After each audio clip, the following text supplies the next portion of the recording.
오늘 이 아침 우리에게 주시는 하나님의 말씀 고린도전서 14장 20절에서 25절의 말씀이 되겠습니다. 20절에서 25절의 말씀 한 목소리로 합독하시겠습니다. 형제들아, 지혜에는 아이가 되지 말고 악에는 어린아이가 되라. 지혜에는 장성한 사람이 되라.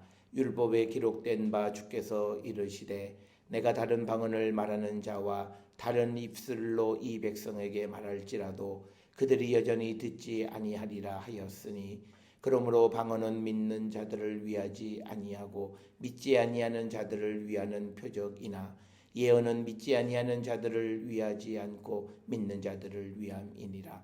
그러므로 온 교회가 함께 모여 다 방언으로 말하면 알지 못하는 자들이나 믿지 아니하는 자들이 들어와서 너희를 미쳤다 하지 아니하겠느냐. 그러나 다 예언을 하면 믿지 아니하는 자들이나 알지 못하는 자들이 들어와서 모든 사람에게 책망을 들으며 모든 사람에게 판단을 받고 그 마음에 숨은 일이 드러나게 되므로 엎드리어 하나님께 경배하며 하나님이 참으로 너희 가운데 계신다 전파하리라. 아멘.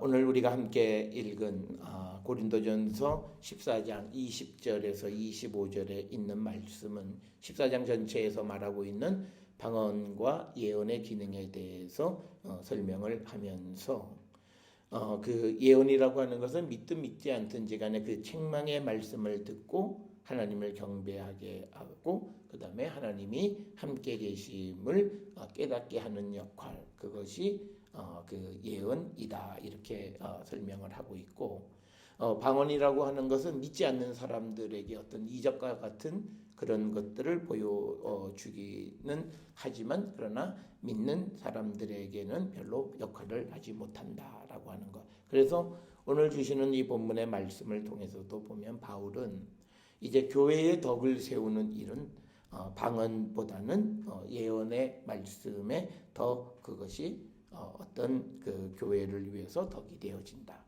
특별히 오늘 주시는, 그리고 14장 전체에서, 그리고 사도 바울이 사용하는 예언이라고 하는 것은 미래에 대한 선견의 개념이라기보다는 하나님의 이름으로 어떤 상황에 대해서 하나님의 말씀을 전해서 그들을 책망하기도 하고 그들을 격려하기도 하는 어떤 그런 정권적인 어떤 직설적인 그런 말씀, 이거를 예언이다, 이렇게 이해를 하는 것이고, 우리가 성경에서 예언이라고 하는 것은 절대적으로 선견의 개념은 아닙니다. 그걸 우리가 정확하게 이해하셔야 돼요. 우리가 종교학에서 이야기하는 예언은 선견이 아니라 하나님의 뜻이 예언이에요.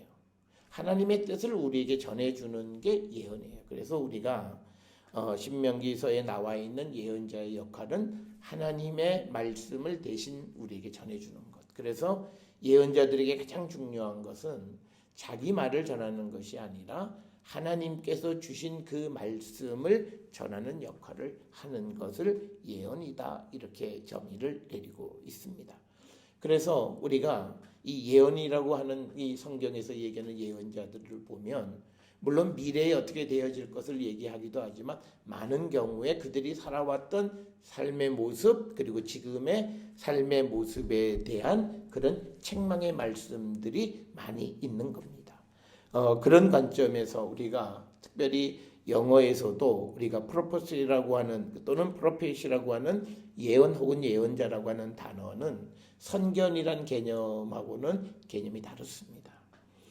우리가 선견, 미리 내다본다거나 foretell 이런 단어를 사용하지, 프로핏이라고 하는 그런 단어를 잘 사용하지 않는 것은 특별히 많은 그런 이 영어권이나 또는 많은 언어권에서 이 예언과 선견을 구별하는 거예요. 그런데 오늘날 우리 한국 교회에 들어와서 이 예언이라고 하는 것이 전부 다 선견으로 대체되어 버린 거예요.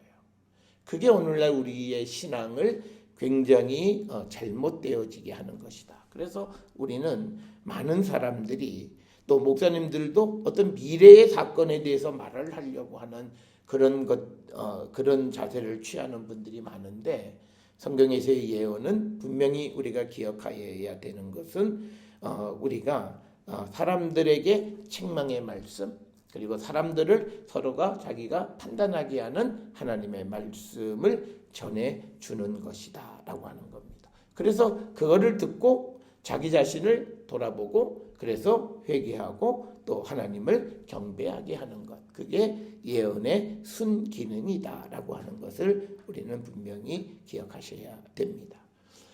그렇게 이해하지 않고 우리가 이 고린도전서 14장 또는 바울이 얘기하는 예언을 그냥 선견으로 우리가 사용을 하고 또 그런 행위를 교회에서 많이 행하는 사람들이 많은데 그 사람들의 말이 이루어진다 해도 그들을 듣지 말라고 하는 것이 성경의 가르침이에요.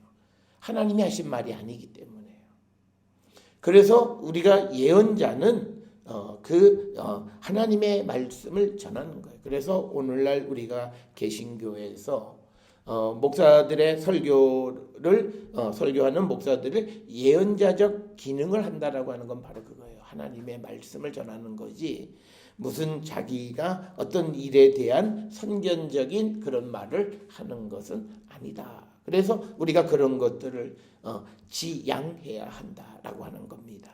그럼에도 불구하고 우리는 마치 어떤 말을 맞추면 그것이 대단한 능력이 있는 것 같이 이야기하는 것은 성경 말씀을 듣지 않기 때문이다. 성경에서는 누군가가 그런 얘기를 하고 앞날을 잘 맞춰도 그건 내가 한 말이 아니다. 그러니까 그 말은 듣지 말라라고 하는데 사람들은 누군가가 미래에 대한 이야기가 맞으면 거기에서 벗어나지 못하고 그렇게 되어지면서 그들은 사실은 하나님으로부터 멀어지게 되어지는 거고요. 그래서 그들은 하나님을 섬기는 게 아니라 그 예언을 전해주는 사람을 섬기게 되어지는 부작용을 우리가 나타나게 되어진다라고 하는 것. 그래서 오늘 주시는 이 본문에서도 보면 예언을 하면 24절에 믿지 아니하는 자들이나 알지 못하는 자들이 들어와서 모든 사람에게 그 책망을 들으며 모든 사람에게 판단을 받게 되어진다. 그래서 이 예언이라고 하는 것은 하나님의 말씀을 모든 사람들에게 전해주어서 그들이 그 말씀으로 자기를 돌아보게 하고 그래서 회개하고 그래서 그들이 하나님 앞에 엎드려 경배하게 하는 역할을 하는 것이 예언의 참된 기능이다라고 하는 것. 그래서 오늘날 우리처럼 앞으로 개인 너가 어떻게 될 것이다 라고 하는 그런 예언은 성경 밖에 있는 것이다. 성경에서는 그런 예언을 우리에게 말하지 않는다라고 하는 것을 우리가 꼭 기억을 하셔야 되겠습니다. 따라서 오늘 주시는 본문의 말씀에서 20절의 대전제예요. 뭐냐면 지혜는 즉 하나님의 뜻을 아는 데에는 아이가 되지 말라는 거예요. 여기서 말하는 지혜는 세상을 살아가는 지혜로운 게 아니라 하나님께로부터 오는 그 하나님의 말씀, 즉 이것이 의미하는 바는 예언의 말씀, 하나님의 뜻을 전해주는 그 예언의 말씀을 듣는 데에는 장성한 사람처럼 되고 어린아이가 되지 말라. 그리고 반대로 악에는 어린아이가 되라 라고 이야기하는 겁니다. 그래서 우리가 그 하나님의 뜻, 하나님이 무엇을 원하시는가를 알지 못하면 우리는 하나님께로부터 받은 은사를 통해서 나쁜 일을 행하는 사람들이 많이 있다라고 하는 겁니다. 그래서 오늘 우리가 주시는 이 본문에서 지혜, 즉 지혜의 근본이신 예수 그리스도와 그 말씀에 대해서 우리가 장성한 자가 되어야 한다. 그래서 오늘 주시는 말씀에서는 이게 대꾸법이죠. 그러니까 어린아이들 어떤 편협적이고 일방적인 것 아는 그런 모습이 아니라 어른처럼 장성한 사람들처럼 이거를 우리가 마치 어떤 하나님에 대한 알아가는 것이 넓어지고 그런 건 아니에요. 우리가 그 어린아이가 예수를 믿든 어른이 예수를 믿든 예수를 믿는 본질은 똑같아요. 단지 그것을 이해하는 이해의 폭의 차이가 있을 수 있죠. 어린아이는 어린아이의 그 경험 세계 속에서 어른은 어른의 경험 속에서 그 차이지 본질은 똑같다는 거예요. 그러니까 우리가 그걸 잘못 이해하면 우리가 발전적으로 어린아이로부터 어른까지 장성한다 그러면 어린아이는 온전치 않은 가운데서 구원받는다는 거예요. 그 말이 안 되는 거예요. 그러니까 어린아이는 어린아이대로 온전한 구원이 그들에게 임하고 또 장성한 사람에게는 장성한 대로 구원이 그들에게 임하는 것이다. 그래서 우리가 여기서 말하는 어린아이는 우리가 어린아이들이 가지고 있는 어떤 그 한계점 그리고 편협성 이런 것들을 이야기하고 특별히 여기서 얘기하는 어린아이는 뭐냐면 자기가 갖고 싶은 것만 가지려고 하는 어린아이예요. 그러니까 뭐냐면 어떤 은사에 대해서 자기가 받은 것만 최고라고 생각하는 거예요. 그런 모습이 되지 말라라고 하는 거예요. 그래서 우리가 특별히 오늘 주시는 이 말씀이 예언과 방언, 은사를 받았는데 은사 중에 어느 하나만 치우쳐가지고 그래서 그것만이 최고라고 하면서 교회를 조금 혼란스럽게 하는 그런 사람들에 대한 말씀을 이어가고 있는 가운데에서 우리가 지혜에는 아이가 되지 말고 악에는 어린아이가 되고 지혜에는 장성한 사람이 되라라고 하는 겁니다. 그러면서 이제 21절에서 바울은 이사야 28장 11, 12절에 있는 말씀처럼 주께서 이르시되 내가 다른 방언을 말하는 자와 다른 입술로 이 백성에게 말할지라도 그들이 여전히 듣지 아니하리라. 그러니까 뭐냐면 바울의 이야기는 방언은 믿지 않는 사람들에게 유효할 수 있다는 거예요. 그런데 이미 이 백성들은 믿는 사람들이라고 자기들이 생각해. 근데 그들에게 방언으로 말한다고 해서 그들이 듣냐? 듣지 않는다라고 하는 거예요. 그래서 왜 그러면 백성들이 이 방언을 듣지 않느냐? 22절에 설명하는 거예요. 방언은 믿는 자를 위하지 아니하고 믿지 아니하는 자들을 위하는 표적이고 예언은 믿지 아니하는 자들을 위하지 않고 믿는 자들을 위한 것이다. 그래서 21절에서 이사야 28장 11, 12절에 있는 말씀을 통해서 아무리 방언을 얘기해도 그 믿는다고 하는 사람들이 그 말을 듣지 않는다는 거예요. 왜? 방언 자체는 안 믿는 사람들을 위한 표적이라는 거죠. 그러니까 교회에 덕이 될 일이 없다라고 하는 거예요. 그래서 오늘 21절, 22절의 이 말씀을 통해서 사도 바울은 우리가 교회에서 덕을 세울 수 있는 가장 좋은 것은 하나님의 말씀을 깨닫는 것에 장성한 자가 되고 하나님의 말씀대로 살아가기를 힘쓰는 자들이 되어야 그것이 교회와 다른 사람들의 믿음을 세워주는 것이지 자기 자신만이 하는 그 일, 즉 방언과 같은. 그래서 특별히 우리가 은사들을 쭉 보면 다른 모든 은사들은요 남을 위한 거예요. 오로지 하나 방언만 자기 자신을 위한 거예요. 자기가 신비한 말로 하나님 앞에 기도하는 그런 자기만을 위한 그런 방언의 은사가 있기에 이것 방언의 은사를 받은 고린도 교회의 몇몇 사람들이 교회를 혼란스럽게 하는 그 현실에 대해서 바울이 우리가 예언을 하기를 더욱더 힘쓰는 그래서 그 말은 우리가 다른 사람들의 믿음을 위한 교회 공동체의 교회의 덕을 세우기 위한 그런 삶을 살아가는 자들이 되어야 한다라고 하는 것을 우리에게 말씀하고 있는 겁니다. 그래서 우리는 교회에서는 우리가 다른 여러 가지 은사들보다 지혜를 우리가 나누는 것, 즉 하나님의 그 뜻을 우리에게 전해주는 그 예언이 활발하게 움직이는 자가 교회가 되어야 한다라고 하는 거예요. 그래서 사도 바울은 교회 공동체에 가장 중심적으로 우리가 초점을 맞춰야 되는 것은 이 예언, 하나님의 뜻을 선포하고 그 하나님의 뜻을 통해서 우리가 하는 모든 일들을 돌아보고 그래서 우리가 때로는 책망을 듣기도 하고 때로는 우리가 어떤 일에 대해서 그 말씀으로 판단하는 그런 삶을 우리가 살아가야 함을 우리에게 가르쳐 주는 겁니다. 오늘 우리가 세상을 살아가는 많은 사람들 중에 어떤 궤변을 두르는 사람들이 많아요. 하나님의 말씀을 아는 것이 말씀을 읽어야 된다 그러는 게 율법주의다. 그거는 성경을 읽지 않아서 그래요. 우리가 요한복음에 보면 예수님이 성경은 나에 대해서 증언한다. 예수님을 알고 싶은 사람은 더더욱 성경을 보는 거예요. 그러니까 그 말씀을 제대로 알지 못한 사람들이 성경을 보지 않아요. 지혜의 지혜로운 자가 되지를 못하고 오히려 어떤 그런 은사에 초점을 맞추는 그런 삶을 살아가는 사람들이 많고, 그래서 사람들은 심지어는 말씀대로 살지 못하면서 그걸 합리화합니다. 그러니까 오늘날 우리가 살아가는 이 시대를 우리는 정확하게 판단하셔야 돼요. 주님이 우리를 위해서 고난을 당하신 이때에 예수 믿는다는 사람들이 자기 육신을 위한 어떤 선택도 하고 그러니까 저는 제일 힘든 게 뭐냐면 이런 기간 중에 결혼을 하거나 하는 가정들이에요. 이게 지금 때가 지금 주님의 때하고는 전혀 다른 인생을 사는, 지금은 행복하죠. 그런데 그게 10년, 20년 동안 그 삶이 행복하냐는 거예요.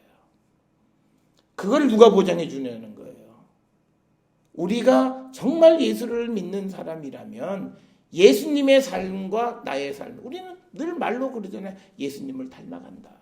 그럼 예수님이 지금 우리를 위해서 어떤 일을 하시고, 그래서 내가 그 사랑을 입었으면 나도 주님처럼 다른 사람의 생명을 구원하는 거. 이런 일을 위해서 우리가 힘써야 되나. 그런데 보세요. 대학 가면 이때들 믿음이 있든 없든 간에 미팅하고 다 육신을 위한 일들을 해요.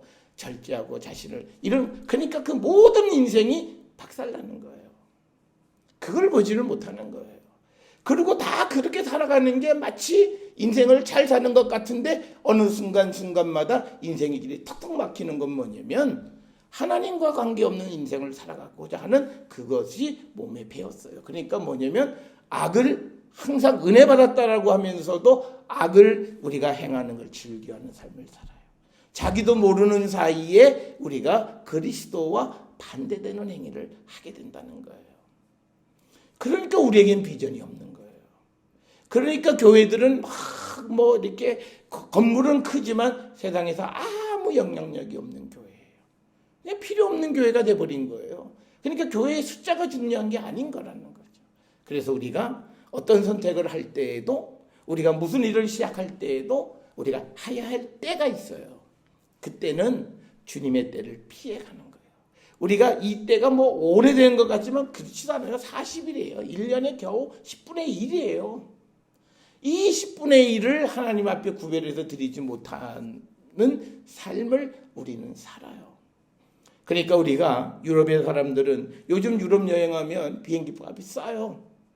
유럽의 정신 제대로 바뀐 사람들은 움직이지 않아요. 자기들이 이 기간 동안, 그리고 우리가 부활절 지나고부터는 이 비행기표가 천정부지로 올라가고 호텔값도 아주 2배 이상씩 상승하는 이유가, 그때 절제했던 사람들이 여행을 시작하는 거예요. 그래서 그리스도와 함께 내가 그리스도인의 아이덴티티는 고난에 동참하는 거예요. 고난에 함께 동참하지 않으면 나는 그리스도인의 정체성이 없어요. 교회는 왔다 갔다 하죠. 그런데 우리가 고난을 같이 겪은 사람, 굉장한 우리가 어떤 소속감을 갖는 거예요. 그때 자기를 편하게 하고, 그러니까 그래요. 가정이 어려울 때 자기 혼자 나가 살면서 자기 편하게 살아간 사람은 가족의 끈끈한 정을 느낄 수가 없어요. 어려움에 같이 동참하면서 그 어려움을 같이 짊어지는 그들 속에서 가족의 사랑과 가족 애가 생기라는 거예요.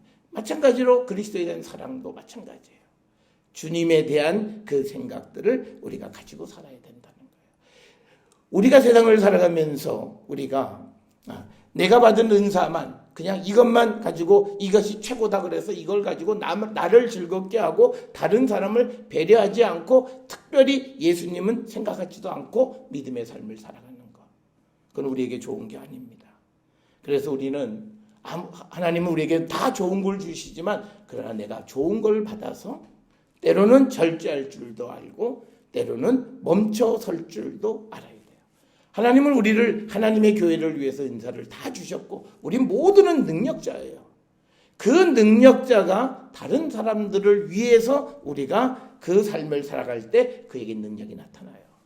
그런데 우리가 능력을 행하지 못하는 이유는 딱 하나예요. 능력을 받아서 나를 위해서 쓰고자 할 때 그 능력은 더 이상 효력이 없어요. 그래서 여러분, 우리가 하나님을 위해서 살아가는 게 뭐예요? 내 이웃을 위해서 살아가는 거예요. 그 하나님의 영광을 위해서 살아가는 게 이웃의 영광을 위해서 살아가는 거예요. 그게 우리의 삶의 목표가 되어야 되고, 그래서 우리가 이 땅을 살아가는 모든 삶의 그 순간순간들이 이 그리스도를 위한 삶을 살아가고, 내게 주신 은사도 이 공동체와 다른 사람들의 유익을 위해서 살아가야지, 자기의 믿음만을 위해서 우리가 살아가면 그것은 잘못된 것이다라는 겁니다. 우리가 오늘날 보면 법조인들 다 그렇지만, 그런 사람들이 자꾸 범죄에 많이 연루되는 건 뭐냐면요, 이 세상을 정의롭게 만들고자 하는 사명감이 없어요. 그냥 어찌하다 보니까 된 거예요. 어찌하다 보니까 의사가 된 거예요. 어찌하다 보니까, 그러니까 의사의 양심도 없는 거예요. 법조인의 양심도 없는 거예요. 그러면서 마치 정의롭고 세상을 어떻게 한다? 그런 삶을 우리가 살아가는 것은 뭐냐면 본질과 어긋난 거고, 오늘 우리가 그리스도인의 삶을 살아가면서도 똑같아요. 왜 하나님이 내게 은사를 주시고, 왜 내게 은혜를 주시고, 왜 내게 삶의 기쁨을 주셨는가? 그것을 통해서 우리가 궁극적으로 하나님의 나라를 위한 삶을 살아가게 하기 위한, 그래서 어떤 경우에도 내가 내 자신을 즐겁게 하고 육체의 기회로 삼지 않으려고 하는 그런 결단을 우리가 가지고 살아가는 거예요. 그래서 특별히 우리가 정한 때에는 우리 자신이 구별하고, 정말 내가 어쩔 수 없는 경우를 빼고는 정말 그리스도의 고난을 함께 참여하려고 하는 그런 생각, 그게 공동체를 위하고 하나님의 나라를 위한 거예요. 똑같은 그런 관점에서 예언과 이 방언이라고 하는 것도 하나님의 나라를 위해서, 하나님의 나라를 이루는 데에 예수께서 그 도구로 쓰는 교회를 위한 삶을 살아야 돼요. 오늘날 많은 성도들이 교회를 위한 삶을 살지 않아요. 자기를 위한 삶을 살지. 그러니까 우리는 뭐만 생각하냐면, 나도 교회인데, 그래요. 그러면 자기를 거룩하게 해야 되고 자기가 교회 역할은 해야 되잖아요. 근데 그 역할은 아무도 하지 않으면서 이 눈에 보이는 교회를 위해서 헌신적인 삶을 살지 않는 그런 현실들이 오늘 우리가 살고 있는 그런 모습입니다. 그래서 우리는 하나님께서 우리에게 주신 그 은사를 나를 위해서 쓰고 나를 위해서 주신 것이 아니라, 우리가 그 은사를 우리가 교회 공동체와 다른 사람들의 믿음을 위해서 우리에게 허락해 주셨다라고 하는 것. 그래서 우리가 세상을 살아가면서 내가 어떻게 하면 다른 사람을 유익하게 하는 삶을 살까를 우린 늘 생각해야 돼요. 그러면서 하나님, 내가 무엇인가 다른 사람을 유익하게 할 수 있는 일을 제게 허락해 주십시오. 그게 우리가 하나님께 구해야 되는 기도고, 그 기도 속에서 우리가 세상을 살아가는 거예요. 내 꿈을 이루는 게 아니라, 내 인생의 목표를 이루는 게 아니라, 그리스도가 원하시는 그 성도의 삶을 살아가고자 우리가 결단한, 그게 바로 우리가 믿음 안에 있는 성도의 모습이다라고 하는 겁니다. 그래서 우리는 믿음을 통해서도 우리가 그리스도가 높아지고 복음이 높아지고 십자가가 높아져야 되는 거예요. 자기 자신을 높여서는 안 된다라고 하는 거죠. 그게 바울이 살았던 인생의 전부예요. 그래서 그 스스로도 내게는 오직 복음만이, 그리스도만이 자기에게 소중하고 그 나머지 자기의 인생은 아무것도 아니다라는 거예요. 그래서 우리가 내가 그리스도를 위해서 복음을 위한 삶을 살아간다면 어디든지 무슨 상관이 있어요? 복음을 위해서 살아간다면. 그런데 우리는 그 복음을 위한 삶도 내 인생과 내가 원하는 것 속에 제한되어지는 거예요. 그래서 우리는 하나님에게 순종적인 삶을 살지 못하고, 그래서 점점 우리의 삶이 행복해야 되는데 그 행복을 찾지 못하는 것은 바로 그런 이유 때문에, 하나님이 우리에게 주신 은혜를 잘못 사용하기 때문에 우리에게 생겨나는 것이다. 그래서 오늘 우리가 주시는 이 고린도 교회에게 주시는 방언과 예언의 문제는, 하나님이 분명 방언도 예언도 그들에게 은사로 주셨어요.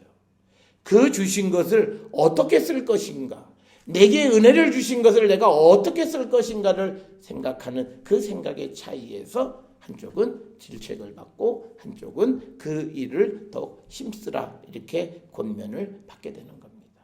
그래서 우리에게 주신 것이 무엇일지라도 우리가 다른 사람 그리고 교회의 공동체를 위하는 그런 삶을 살기로 결단하고 그런 삶을 살아가는 우리 모든 성도들이 되어서 하나님께서 우리에게 주시는 은총의 삶을 사는 우리 모두가 될 수 있기를 주의 이름으로 축원합니다.